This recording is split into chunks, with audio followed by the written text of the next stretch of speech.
மூலஸ்தானத்துல முழுமுதற் கடவுளான கணபதியோட மடியில கிருஷ்ணர் அமர்ந்திருக்கிற மாதிரியும் கிருஷ்ணர் தன் துதிக்கையால அரவணைக்கிற மாதிரியும் ஒரு சிலை இருக்கிற கோயில் இருக்கான். அது எங்க இருக்கு அப்படின்னா கேரள மாநிலம் கோட்டயம் மாவட்டத்துல இருக்கு.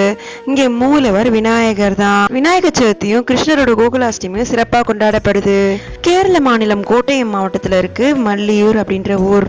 இங்கு பல நூற்றாண்டுகளுக்கு முன்பு கணபதி மீது பக்தி கொண்ட ஒருவர் இக்கோயில் இருக்கும் இடத்தில் கணபதி சிலையை வச்சு வழிபடுறாரு.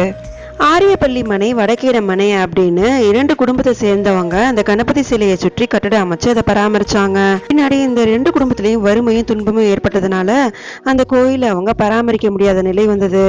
அதனால கோயிலின் மேற்கூரை இல்லாத நிலையில அங்கிருந்த கணபதியை தொடர்ந்து வழிபட்டுட்டு வந்துட்டு இருந்தாங்க. அவர்களோட மரபில் வந்த சங்கரன் நம்பூதிரி அப்படின்றவருக்கு குருவாயூரப்பன் மேல ரொம்ப பக்தியா இருந்தவரா இருந்தாரு. அதனால அங்கிருந்த கணபதி கோயில் முன்னாடி அமர்ந்து கிருஷ்ணனோட பெருமைகளை சொல்லும் பாகவதத்தை பாராயணம் செஞ்சுட்டு இருந்தாரு. பின்னால அவர் ஒரு குழந்தை வடிவிலான கிருஷ்ணர் சிலையை எடுத்துட்டு வந்து கோயில்ல இருக்க கணபதியோட மடியில வச்சு வழிபட தொடங்கினாராம்.